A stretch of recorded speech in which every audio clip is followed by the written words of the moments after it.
Hello everyone and welcome back. Finally, today I am here with the full setup guide for my Skeleton Arsonist build on the Witch Infernalist. Since the bug fix to SRS interaction with the Grim Feast, my old setup became extremely squishy and I was constantly dying on T13 and T14 maps, not to mention T15s. So we had to do some workarounds and get other ways of sustainability on the Witch. With that said, there are three ways to get tanky as of right now on the Witch. One is to use Creeparian's build and stack strength on armor to mitigate the incoming damage. The other experimental option is by Gazi is to go mind over matter with large amount of mana recoup and mana pool. And then there is the classic 16k plus energy shield with CI option. We will be taking inspiration from Creeparian's videos. With clever use of some unique items, we absolutely mitigate a ton of incoming damage while having a fairly chonky ES pool, and that allows us to still use Green Fizz during maps, but for bosses we turn it off for an extra minion. But now let's jump into the build explanation real quick, and I'll try to keep it as short as possible so that new players don't get too confused. Okay, now let's go very quickly over the gem setups and Ascendancy tree and other options in the build. I won't go too much into detail, otherwise this video is going to be very long.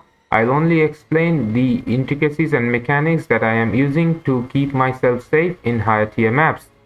So first of all, with the gem selection, we have Hellhound with Fire Exposure, Strip Away, Elemental Army and Meat Shield.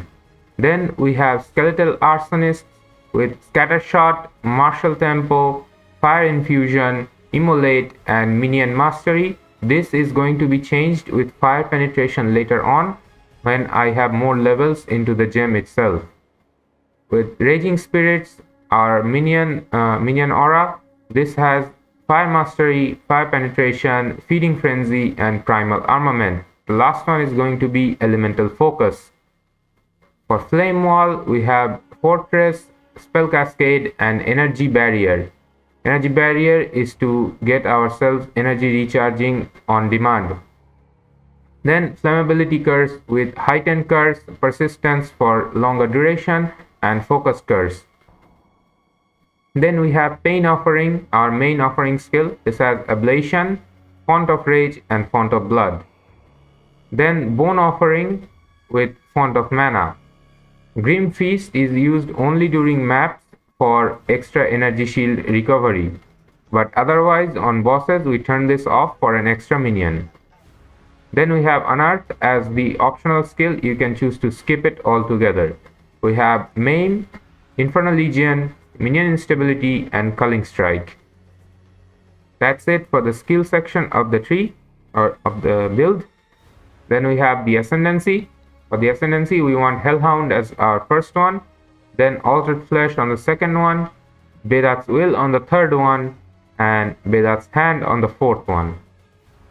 For the tree, this is pretty straightforward. I'll give a link and planner in the description so you can check this out. A very easy tree. Go in the middle and take everything on the left side and right side that is minion related, energy shield related, and utility related, something like minion related utility and stuff. Very basic tree, nothing special going on. On the jewel sockets, you want increased maximum energy shield and then any other modifier that you can get that increases minions damage. For the gear, we want a scepter with minion levels, minion attack speed, minion damage and at least 130 spirit for more minion that we can summon. Make sure you quality this at 20% for extra spirit. For our shield, again we have more spirit, but this also gives us block chance and increased chaos resistance.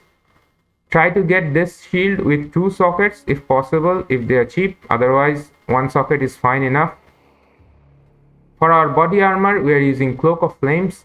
This one reduces the physical damage by 40%. We take that as fire, and since we have 75% fire res, this mitigates 40% of our physical damage taken. Along with this one, along with our Hellhound, we take 60% less damage, and then from the Ascendancy there is the physical damage taken as chaos, so that also helps. which means we are effectively mitigating around 65 to 70% of incoming physical damage. Obviously, in higher tier maps, it goes lower, but we at least reduce our physical damage taken by 50%. So this body armor is making all the powerful defense right now for us. And the rest of our gear is very generic on all minion related to making ourselves more tanky, that is.